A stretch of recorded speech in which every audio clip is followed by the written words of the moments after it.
A pharmaceutical granule does not simply form because powder and binder are mixed together. Inside a rapid mixer granulator, high-speed mechanical movement, liquid addition, wetting, densification and agglomeration are happening almost simultaneously. But what actually happens inside the ball?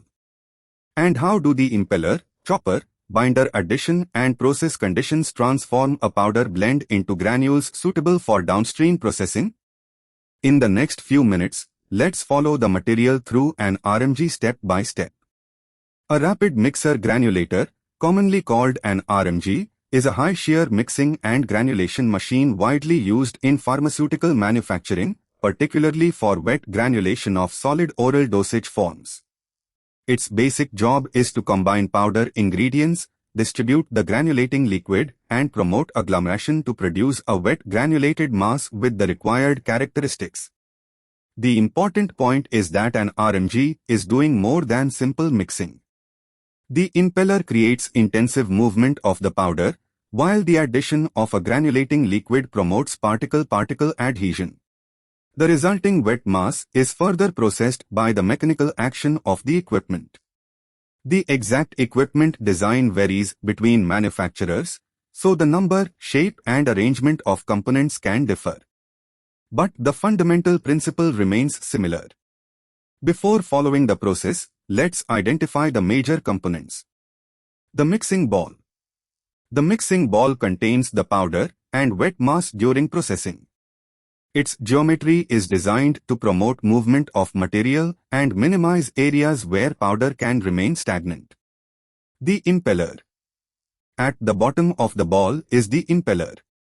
This is the primary mixing element. As it rotates, it moves the powder through the mixing chamber, producing circulation, tumbling and shear within the material. The chopper. The chopper is another important component. It is typically positioned near the lower side or bottom region of the mixing chamber depending on equipment design. Its function is to break up larger wet lumps and help control the structure of the wet mass.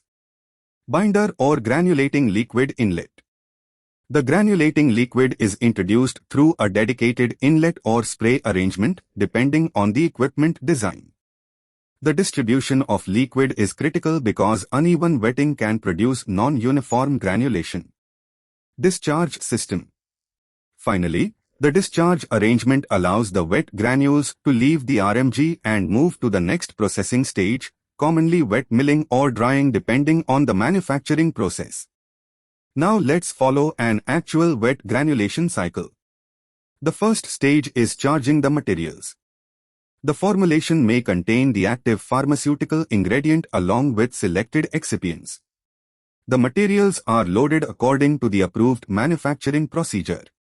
Once the required materials are charged, the impeller begins to move the powder. At this stage, the objective is primarily to achieve the required dry mixing and distribution before granulating liquid is introduced. The actual sequence, mixing time, and operating conditions depend on the formulation, equipment, and validated manufacturing process. There is no universal RMG speed or mixing time that can be applied to every product. Now comes the transformation that makes wet granulation different from simple powder mixing. The granulating liquid is introduced into the moving powder. As liquid contacts the particles, it forms liquid bridges between particles. These interactions promote adhesion and the formation of agglomerates. But there is a balance. If the material receives insufficient liquid or does not receive adequate wetting, the granulation may remain poorly developed. If excessive liquid is introduced, the material can become excessively wet and form large, dense or difficult to process lumps. This is why binder addition, liquid distribution, and the mechanical conditions of the process need to be controlled. ICHQ-8 identifies granulation endpoint as an example of a process parameter that may need to be monitored or controlled to ensure the desired product quality. So what is the impeller actually doing during this stage? Think of the powder bed as a constantly moving mass. The impeller pushes and lifts the material, creating circulation and intense interaction between particles. As the binder is distributed, particles collide and form agglomerates. The mechanical energy supplied by the impeller contributes to the mixing and densification of the wet mass. The important concept here is that granulation is the result of both liquid-particle interactions and mechanical processing. Changing the process conditions can therefore change the properties of the resulting granules. And that matters later during drying, milling, blending and compression. Now let's look at the chopper. As wet agglomerates develop, some larger lumps can form. The chopper applies additional mechanical action to break these larger wet masses and redistribute the material. But there is an important point here. It would be incorrect to say that granule size is controlled only by chopper speed. Granule characteristics depend on multiple factors, including formulation properties, liquid addition, impeller action, chopper operation, processing time, and the specific equipment design. The effect of each parameter also depends on the product and process. So the correct approach is not to copy a fixed RMG setting from another product. The appropriate operating range should be established during development and controlled as part of the manufacturing process. This brings us to one of the most important questions. When should the granulation process stop? You cannot simply assume that every product reaches its endpoint after the same number of minutes. The granulation endpoint should be established for the specific formulation and process. Depending on the manufacturing strategy, the process may use predefined time-based controls, equipment signals or other process measurements that have been correlated with the desired granule characteristics. The endpoint should be supported by development knowledge and process understanding. During development, manufacturers may evaluate characteristics such as granule size distribution, moisture content, and other relevant physical properties to understand the relationship between process conditions and product quality. FDA's guidance for oral solid dosage forms specifically identifies granulation studies, including granulation analysis and moisture-related testing, as part of process development and control considerations. Once the required wet granulation has been achieved, the wet mass is discharged from the RMG. But the process is not finished. The wet granules usually require further processing. Depending on the manufacturing process, they may undergo wet sizing or milling followed by drying or another defined downstream operation. Drying then reduces the moisture to the required process endpoint. After drying, the granules may be sized again before final blending and compression. The characteristics of the granules can influence downstream operations such as flow, dye filling, compression, and dissolution. FDA's oral solid dosage guidance highlights the importance of granulation characteristics, particle size profiles, and moisture-related attributes in understanding and controlling solid dosage manufacturing processes. Now let's look at the parameters that pharmaceutical professionals should pay attention to. There is no universal list of critical parameters for every RMG process. The parameters that are critical should be identified through product and process development.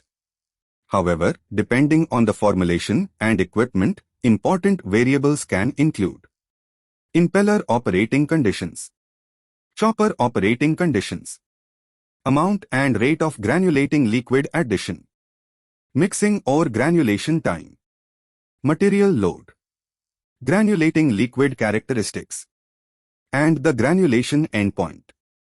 These parameters should not be viewed independently. For example, changing liquid addition while keeping the mechanical conditions unchanged can alter granule formation. Similarly, changing equipment scale can affect how the process behaves. ICHQ-8 emphasizes identifying process parameters whose variability can affect product quality and establishing appropriate process understanding and control. Consider a hypothetical tablet formulation that normally produces granules with acceptable flow and compression behavior. Now imagine the granulating liquid addition is changed without understanding its effect on the process. The resulting granules may have a different size distribution or moisture profile. During compression, the changed granule characteristics could affect flow into the dyes, tablet weight variation, compression behavior or dissolution. The problem may therefore appear at the tablet press even though the underlying change occurred during granulation. This is why RMG operation should be understood as part of the entire manufacturing process rather than as an isolated equipment step. Let's look at a few practical problems. Poor granulation. Possible contributors can include inadequate wetting, insufficient mixing or unsuitable process conditions. Overwetting.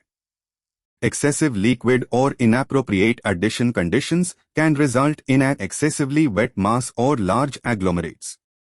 Non-uniform granulation. Uneven liquid distribution, unsuitable loading or inadequate mixing can contribute to non-uniformity. Excessive large lumps.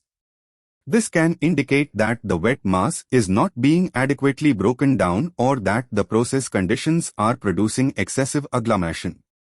Inconsistent granule properties between batches. This may require investigation of raw material variability, equipment condition, process parameters, liquid addition, endpoint determination and other process variables. The correct response is not simply to increase or decrease a machine setting. A deviation should be investigated using the approved process, historical data, equipment information and product knowledge. And this is perhaps the most important connection. The RMG does not directly make the final tablet. But what happens inside the RMG can influence the properties of the granules that eventually become tablets. Granule size distribution, moisture, density, flow and other physical characteristics can affect downstream processing. This is why granulation is considered an important part of pharmaceutical process development and control. FDA guidance notes that granulation characteristics and process variables can be relevant to the performance and validation of solid oral dosage manufacturing processes. So, how does a rapid mixer granulator work? The process starts with powder charging and dry mixing. The impeller creates intensive movement of the material. Granulating liquid is then introduced and distributed through the moving powder. Liquid bridges promote particle adhesion and agglomeration. The chopper helps break larger, wet masses and influences the structure of the wet granulation. The process continues until the predefined and appropriately established endpoint is reached. The wet granules are then discharged for downstream processing such as drying and sizing. The key lesson is that an RMG is not simply a mixer. It is a controlled granulation system in which formulation properties, liquid addition and mechanical energy interact to determine granule characteristics. And those granule characteristics can ultimately influence the performance of the finished dosage form. If you found this explanation useful, subscribe to Pharmaguideline for practical videos on pharmaceutical manufacturing, QA, QC, validation and regulatory requirements.